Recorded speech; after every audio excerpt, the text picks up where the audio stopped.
नमस्ते दोस्तों, मैं श्री अनघा लक्ष्मी दत्त इस चैनल पे आपका सहृदय स्वागत करती हूँ। आज हम जो देखने वाले हैं वो हम भाद्रपद मास में या माघी मास में गणेश जी की पूजा घर ही घर में कैसे हम गणेश जी को स्थापन कर सकते हैं और उनकी पूजा सेवा कर सकते हैं, ये हम देखने वाले हैं।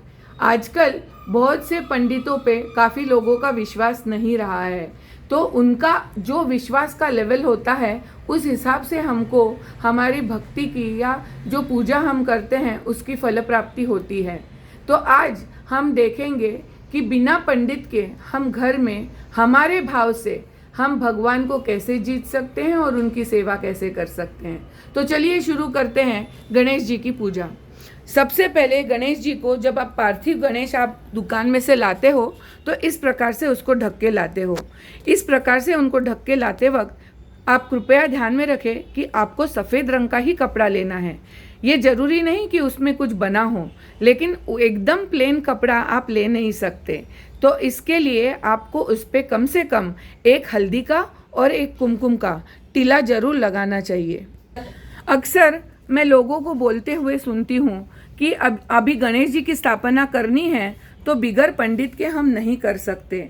आजकल प्रॉब्लम ये है कि पंडित सब जगह जाते हैं, तो जब वो पूजा करते हैं तो इतनी गड़बड़ाहट में सब पूजा हो जाती है कि एक जगह ठीक से ध्यान नहीं लगा पाते।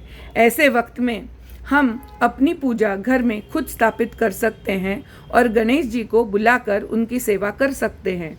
जब गणेश जी को आप घर पे लाओ और उनकी स्थापना आपको करनी हो तो इस प्रकार से उनके मुख पर से पहले उनका जो हमने डाला हुआ रुमाल था वो हटा देना है।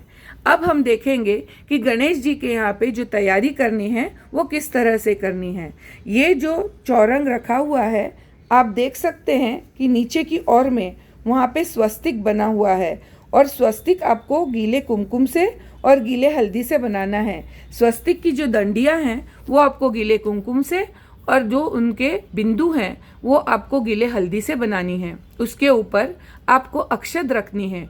उसके ऊपर आप जिस जगह पे जिस चीज़ पे गणेश जी को विराजमान करना चाहते हैं वो आप रख सकते हैं और उसके ऊपर आसन डाल सकते हैं। आसन ज़्यादा करके पीला, लाल, हरा या नारंगी रंग का हो तो ज़्यादा अच्छा होता है। इससे गणेश तत्व खींचने में मदद मिलती है, सहायता मिलती है। जब आप गणेश जी की पूजा शुरुआत करो तो आपको क्या क्या चीज़ों की ज़रूरत पड़ेगी, चलिए देखते हैं। तो सबसे पहले आपको यहाँ पे अक्षत रखी हुई है। अक्षत के यहाँ बाजू में ये अष्टगंध गीला बना के रखा हुआ है। इसकी जगह आप चंदन भी गीला भिगो के ले सकते हैं या कोई और गंध अगर आप वापरते हो तो उसका भी वापर आप कर सकते हैं। इसके अलावा इसके आगे हमने ये बुक्का रखा हुआ है। बुक्का के आगे ये शेंदूर रखा हुआ है। जो शेंदूर होता है वो आप गणेश जी की पूजा में खुद धारण करना बहुत ज़रूरी होता है। अगर आप खुद शेंदूर न धारण करके आप गणेश जी का कोई भी काम करें तो वो उनको पूर्णतत्व तक नहीं पहुंचता है, क्योंकि गणेश जी ने जब सिंदूरासुर का वध किया था तब उन्होंने वरदान दिया था कि भाई तेरे खून से बना हुआ ये सिंदूर जो है वो मेरे पूजा में हर वक्त शामिल होगा और जो इसको धारण करेगा और मेरी पूजा करेगा तभी उसको उस पूजा का फल प्राप्त होगा, वरना उसको उस पूजे का फल प्राप्त नहीं होगा। इसलिए इस पूरे पूजा में सेंदूर का बहुत महत्व है। इस सेंदूर को आपको पहले सर्वप्रथम अपने माथे पे और घर में आपके आए हुए सब मेहमानों के माथे पे लगाना है। इसके बाद में जो हमने रखा है वो है गुलाल। गुलाल के बाजू में जो हमने रखा है वो है हल्दी और हल्दी के बाजू में जो रखा हुआ है वो है कुमकुम। कुमकुम के बाजू में गणेश जी को मन पसंद ऐसा प्रसाद वो नारियल और गुड़ उसका प्रसाद है। नारियल और गुड़ इसका जो स्वाद होता है वो गणेश जी को बहुत भाता है और इसीलिए वेस्ट इंडिया और साउथ इंडिया इस साइड में उनको मोदक का प्रसाद दिखाने का रिवाज है।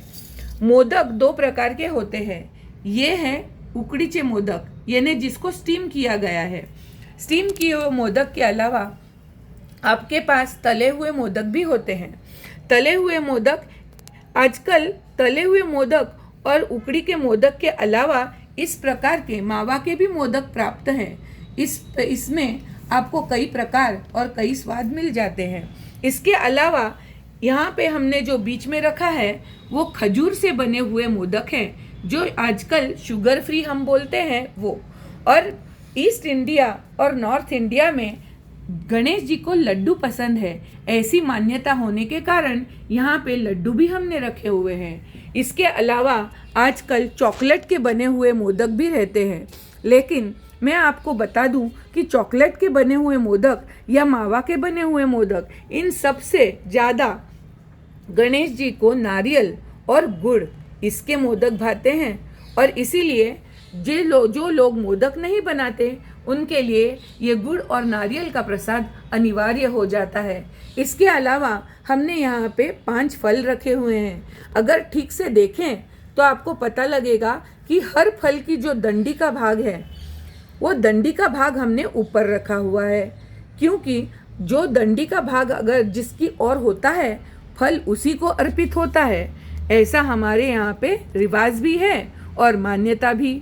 इसके अलावा हमने यहाँ पे फूल और शमीपत्र और दुर्वा इस प्रकार के अलग अलग फूल और पत्तियाँ ली हुई हैं। इसके अलावा यहाँ पे दीप, घी का दीप और कपूर, इसका हमने तैयारी किया है। और जैसे कि आप जानते हैं कि भगवान भी खुद जनेऊ धारण है, इसके लिए यहाँ पे हमने जनेऊ भी रखा हुआ है। अब हम देखते हैं कि गणेश जी की मूर्ति जब आप घर में लाते हो तो मूर्त कैसी होनी चाहिए। अगर आप ठीक से देखें तो इस पे गणेश जी के दोनों ही हाथों में आयुध है। ये दोनों ही आयुध उनके हाथ में होना जरूरी है। जो गणेश उनके हाथ में कमल का धारण किए हुए हैं वो लक्ष्मीश होते हैं, और जो गणेश अपने हाथ में हथियार लिए हुए हैं वो गणेश आपको तारक रूप है उनका, और वो मारक रूप है। ऐसे 2 फर्क है। जो कमल धारण किए हैं वो तारक रूप, और जो आयुध धारण किए हैं वो मारक रूप। मारक रूप आप गणेश जी का घर में लाके पूजोगे तो आपको प्रोटेक्शन मिलता है। अभी आप देखोगे तो गणेश जी के पेट पे नाग बना हुआ है। ये नाग भी उनका हथियार ही है। इसलिए जब आप गणेश जी की मूर्ति जब भी घर में लाओ या कभी कार में बिठानी हो या घर में लानी हो तो ये 3 चीज़ें जरूर देख लें कि उनके हाथ में उनके दोनों ही हथियार और नाग ये बने हुए हैं। अगर नहीं बने हुए हैं तो आप जैसे इस मूर्त पे देख रहे हैं, मैंने इस नाग को हाथ से बना के उनके पेट पे लगाया है, क्योंकि आजकल काफ़ी मूर्तिकार को ये पता ही नहीं है कि उनके पेट पे नाग होना भी ज़रूरी है, और इसीलिए वो बिना नाग की मूर्त बनाते हैं। इसके अलावा आप यहाँ पे देखेंगे कि जिस आसन पे हमको उन्हें बिठाना है वो आसन ज़्यादा करके लकड़ी का होना चाहिए, या तो फिर मेटल का हो तो फिर वो पीतल, तांबा ऐसे या चांदी का होना चाहिए। आजकल बाकी सब मेटल्स का आसन बिठाना बहुत मुश्किल है, और सबको वो बिठाना तो बहुत ही मुश्किल है। इसके लिए आप लकड़ी का आसन ले सकते हैं। लकड़ी के आसन पर आप यहाँ पे आसन बिछा सकते हैं। ये आसन ज़्यादा करके अगर लाल, पीला, नारंगी या हरा हो तो गणपति तत्व खींचने में आसानी हो जाती है। अब यहाँ पे हम देखते हैं कि हमने जो पत्ते रखे हैं वो किस प्रकार रखे हैं। यहाँ पे आप देखोगे कि 2 पत्तों का एक सेट बना हुआ है। इसमें एक सुपारी, एक खारिक, एक बादाम, 1.5 रुपए के मल्टीपल में, यहाँ पे हमने 3 रुपए रखे हुए हैं तो आप 1.5 रुपए के मल्टीपल में कुछ भी रख सकते हो, ऐसा कॉइन। और इसके अलावा एक फल, ऐसा आपको हर पत्ते पे रखना है। जिस पत्ते को आपको देवी को अर्पण करना हो उस पत्ते पे आपको गजरा रखना भी अनिवार्य है, या आप गजरे के जगह कोई फूल भी रख सकते हैं जो ज़्यादा करके औरत अपने माथे पे, अपने सर में, अपने बालों में लगाती हो। अब ये देखते हैं कि हमने यहाँ पे कितने पत्ते रखे हुए हैं। अगर आप ठीक से देखो तो आपके ध्यान में आएगा कि यहाँ पे हमने कुल मिलाकर 8 पत्ते रखे हुए हैं। इसमें से जो पहला पत्ता है इसमें गजरा भी है और यहाँ पे हम जनेऊ भी रखने वाले हैं, क्योंकि ये जो पत्ता है ये हमने श्री दत्तगुरु भगवान और उनकी पत्नी अनघलक्ष्मी माता इनको अर्पण किया हुआ है। अब सवाल उठता है कि हमने इनको क्यों अर्पण किया हुआ है। तो जो दत्त भगवान हैं उनको ही नॉर्थ इंडिया में या ईस्ट इंडिया में त्रिगुणात्मक शिव कहा जाता है। त्रिगुणात्मक शिव को अगर आप कुछ अर्पण करो तो वो हर भगवान को, हर ऋषि को, हर संत को, हर योगिनी को, हर एक तत्व को प्राप्त हो जाता है। इसीलिए आपके हाथ से कोई भी भगवान बिना आदर किए नहीं बचता। इसके लिए आपके ऊपर कोई दोष नहीं लगता। इसके लिए पहला पत्ता उनके नाम से रखा जाता है। दूसरा पत्ता जो है वो आपके कुल देवी के नाम से रखा गया है। तीसरा पत्ता आपके कुल देवता के नाम से रखा गया है। यहाँ पे मैं आपको बताना चाहूँगी कि जब आप यहाँ पे पत्ता रखो तो आप श्री कुलदेवी नमः और श्री कुल देवताय नमः ऐसा बोल के ही आप उस पर जल चढ़ाएं। आप अपने माता का नाम इस पृथ्वी पे नहीं लेती। अगर आपके माता का नाम सुनीता है तो आप उसको सुनीता माँ करके नहीं बुलाती है, आप सिर्फ माँ बुलाती हैं। तो फिर आपके कुलदेवी का नाम आपके ज़बान पे क्यों आए? तो आपको नाम लेते वक्त श्री कुलदेवी नमः, श्री कुल देवताय नमः, श्री ग्राम देवताय नमः, ये ग्राम देवता का पत्ता है। इसके बाद में जो पत्ता आता है वो स्थान देवता का है। स्थान देवता यानी आप जिस ग्राम में, जहाँ पे आप कमाने के हिसाब से या रहने के हिसाब से या बिजनेस करने के हिसाब से आप जाके रह रहे हो, उसके जो ग्राम देवता हैं। जैसे कि मैं आपको अभी पूना से ये रिकॉर्डिंग करके भेज रही हूँ, तो यहाँ की जो ग्राम देवता है वो है कस्बा गणपति और तांबड़ी जोगेश्वरी। तो इन दोनों के ही नाम से ये पत्ता रखा गया है। तो आप इसको रखते वक्त बोलोगे श्री स्थान देवताय नमः। तो इसीलिए यहाँ पे फूल भी रखे हुए हैं और फल भी रखा हुआ है। इसके अलावा जो इसके अगला पत्ता आता है वो है वास्तु देवता।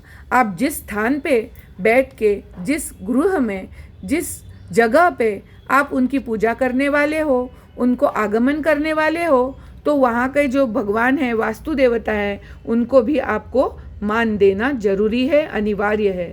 तो ये पत्ता आपके वास्तु देवता के नाम से है। इसके अलावा इसके ऊपर जो पत्ता रखा हुआ है ये गणेश जी की दो पत्नियां हैं, रिद्धि और सिद्धि। इन दोनों के ही नाम से ये पत्ता रखा हुआ है, इसीलिए यहाँ पे गजरा भी है। इसके अलावा गणेश जी के इस बाजू में जो पत्ता रखा हुआ है वो पत्ता है गणेश जी का खुद का गणेश तत्व का पत्ता है, इसलिए हमने इस पर नारियल रखा हुआ है।